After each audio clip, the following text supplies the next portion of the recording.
En la realidad es vigencia de la democracia en México, a lo que tenemos que ir. Dentro de los criterios de desarrollo humano, poco los estándares que se manejan en el Consejo de Europa y muchas doctrinas, a las cuales algunas están aquí mencionadas. Sí se puede medir, a mi manera de ver, con dos parámetros, la vigencia de la democracia. Yo tengo mi propia teoría como profesor. Yo siempre digo en mis cursos y en mis conferencias que los estándares de la democracia hay muchísimos. En Europa, por ejemplo, para aceptar un nuevo país, el nivel de la justicia es muy importante, el tema de la corrupción es muy importante. Primero, elecciones libres, periódicas auténticas. Este es un tema. ¿Hasta qué punto las elecciones, no solo formal, sino realmente corresponden? El otro, y la calidad de la ciudadanía, lo que tú llamas ciudadanía de baja intensidad, que es el acceso a los derechos civiles y el ejercicio de los derechos políticos. Luego el tema del equilibrio y la funcionalidad de los poderes. Luego el tema de la descentralización territorial del poder. Por ejemplo, en Europa es muy importante. De qué punto hay autonomías locales, se respetan, porque están muy vinculadas a las libertades públicas, las provincias, etc. Luego, el respeto a los derechos humanos. Eso es fundamental para que exista una democracia. Y luego, los mínimos de bienestar, que es a donde va lo tuyo. Ahora, combinados estos análisis con dos parámetros. Uno es, como se hizo el libro sobre desarrollo democrático en América Latina, del PNUD, sí, nada más que no sacaron la conclusión. Por un lado, ¿qué piensa el especialista? Y luego, ¿cuál es la percepción de la gente? Exacto. Que muchas veces son más coincidentes de los que creemos. Entonces, yo he clasificado para mis propios trabajos en cinco niveles. NICES es de 0 a 10 como las calificaciones. Entre 0 y 20, combinados todos estos factores, tomando la percepción de la gente y el análisis de los especialistas, yo los llamo nulamente democráticos. Entre 20 y 40, escasamente democráticos. Entre 40 y 60, medianamente democráticos. Entre 60 y 80, satisfactoriamente democráticos. Y entre 80 y 100, pues plenamente democráticos para premiarlos, ¿no? Entonces, México para mí está como por el 30 o 35. Está a la mitad, baja, o a la mitad de los escasamente democráticos. Si yo tomo cada uno, las elecciones libres, podemos tomarlo, la participación de la ciudadanía, el equilibrio funcional de los poderes, la descentralización, los derechos humanos mínimos de bienestar, en ningún caso pasamos del 40, es decir, no aprobamos. Técnicamente no somos una democracia, perdónenme que se los diga. Si a partir del 50% tú apruebas un alumno, nosotros somos reprobados. Ese es mi test. ¿Coincidirías conmigo? Sí, coincidiría contigo. De hecho, todas las estadísticas y los estudios que nosotros retomamos de encuestas, tanto a nivel nacional como internacional, ven que en México hubo como una especie de subida, digamos, que llega al año 2000, que se refleja sobre todo en términos de satisfacción de la democracia, de perspectiva de la democracia, y luego viene un ciclo a la baja en donde todos los indicadores, estos que tú acabas de mencionar, empiezan a decaer. Entonces, tú decías, yo le llamaría, es un libro catastrofista que yo escribí, desde la transición o la democracia catastrófica, y nosotros le ponemos vulnerada.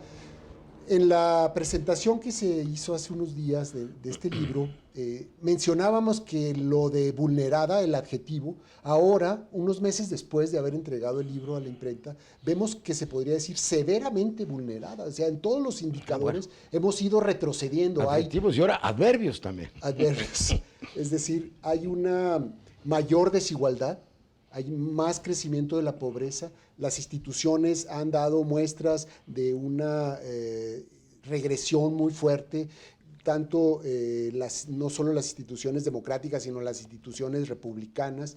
La parte de la desconfianza y el tejido social se ha ido deteriorando. Es decir, y la economía tiene que ver con eso. Sí, vemos que hay un proceso en donde lo que nosotros planteábamos como una caída, se ha ido derrumbando en los últimos meses. Una caída que se derrumba, caramba. Sí, es decir, cada vez más la cuerda esta que viene ahí en la portada del libro se está haciendo más delgada. y entonces no vemos que se esté reaccionando, que la clase política esté atendiendo los problemas, Están en que sus estén intereses. saliendo de sus intereses de corto plazo para plantear una agenda como la que se planteó ahora con el mensaje del tercer informe, y que vemos que rápidamente se empieza a desinflar esa agenda, En que el no anterior hay programa credibilidad planteamos eso. en la agenda. Y ahí están los temas y ahí está el proceso cada vez más deteriorado. Consistió el licenciado en que hay un derrumbe de la caída, fíjese cómo lo asentó. Yo veo a México en un estado caótico, lo acabo de contar en el anterior programa, fue el artículo que publiqué. Estuve leyendo con esto motivo del Bicentenario cuestiones sobre la independencia y repasé la época de Santana. Pues es una época muy parecida. Hay un adelgazamiento tal de las instituciones que hay el puro aventurerismo personal y de las facciones. No estamos en vísperas, no estamos a punto de una situación caótica en el país, por lo económico, lo político y lo social, y en la necesidad de un inmenso esfuerzo constitucional. Sí. Para mí. Yo tengo algunas diferencias. A ver, por favor. Voy a ponerlas de manifiesto. La primera de esas diferencias es, en mi opinión, lo que ha ocurrido del 2000 para acá es una evidente oposición a la democracia. Es decir, y eso ya es, en mi opinión, un avance. Lo que no vimos en 2000 fueron a los opositores de la democracia. David Held dice que la democracia es la ideología dominante hoy en el mundo. En México, cuando todos los postulados de los partidos políticos, de los actores, se asocian a la democracia en ese periodo, lo que ocurre en los últimos años, yo preciso del 2000 para acá, es una puesta en marcha de los evidentes enemigos del Estado democrático. Y lo que vive hoy México es una confrontación, en mi opinión, en estas circunstancias económicas especiales que vivimos, etcétera, de diversos actores dentro de los partidos políticos, dentro de las instituciones, que francamente tienen una oposición al desarrollo de la democracia. Digamos, solo por plantear un aspecto, organizaciones como los sindicatos, como la iglesia, como los medios de comunicación, como los sectores financieros. Como los sectores financieros, claramente se oponen a una regulación democrática, es decir, siquiera a la discusión de asuntos que en otras naciones han sido pues, plenamente discutidos y asociados. No veo que difiramos, que estemos en una posición distinta. A lo que voy es a lo siguiente, me parece que este adelgazamiento es parte de un proceso de democratización en el país. ¿Por qué es diferente? Porque yo sí creo que es quizá ahí la diferencia. Es parte del neoliberalismo, pero ahí están los trabajos del Banco Mundial, ahí está el libro de Fukuyama, que ya estamos en el debate. Dice, las privatizaciones, la desregulación y el adelgazamiento del Estado del Estado aplastaron a los estados de la periferia hasta el punto que no pueden resolver los grandes problemas de nuestro tiempo. Yo difiero que este país sea neoliberal. En realidad me parece que este país es una economía salvaje de mercado, pero poco tiene que ver con una posición propiamente... Más allá del neoliberalismo, ¿estaría usted de acuerdo? Sí, estoy de acuerdo, pero me parece que también hay varios planos.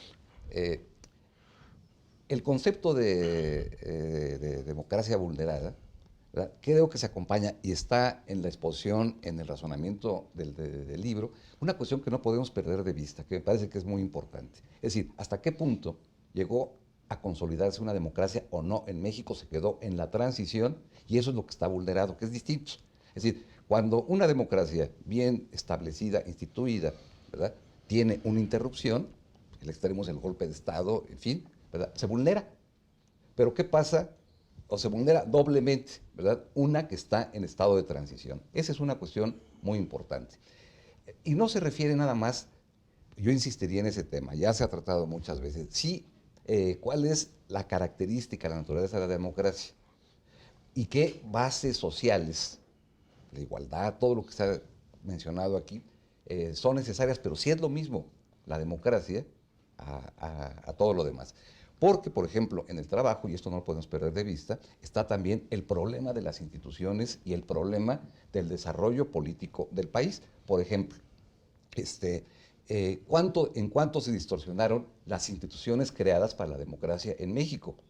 Esa es parte de su vulneración, incluyendo probablemente electorales. a lo electoral, el tribunal, el Instituto de Acceso a la Información, que eso es muy importante. ¿Por qué se distorsionar? Y ahí viene una hipótesis, por lo menos a lo largo del libro, pero que es extraordinariamente interesante, yo no sé si comprensiva y del todo aceptable. El problema de la ciudadanización, que es un concepto primordial, yo creo que ese es algo que todavía tenemos que explorar por muchos aspectos, ¿no? ¿En qué consiste la ciudadanización? Se hablaba de una democracia secuestrada, que es posible, pero ¿secuestrada por quién?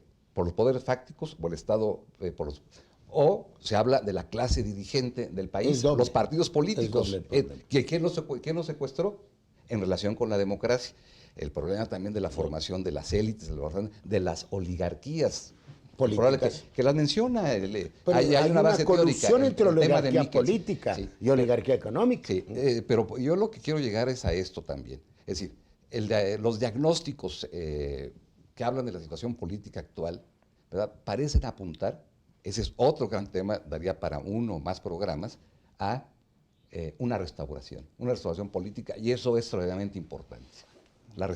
¿Qué es la restauración política? Lo mismo que teníamos antes, o con otros componentes, en fin. Yo planteo otro tipo de cuestión que no se ha planteado, sí, pero y ahí tiene que ver también con el modelo. ¿Cómo, por ejemplo, la fusión o el entendimiento entre dos partidos que nos lleva a otro tipo de sistema político y que se está impulsando, el bipartidismo, ¿no? El bipartidismo es lo que podría cobrar esas formas de restauración y lo que ha estado vigente desde 1988 a la fecha en otra cosa. Pero no podemos evitar también, y está planteado en el libro, el problema y la responsabilidad en todo esto de la izquierda, que también ha hecho su contribución a el mal funcionamiento o el irregular o el...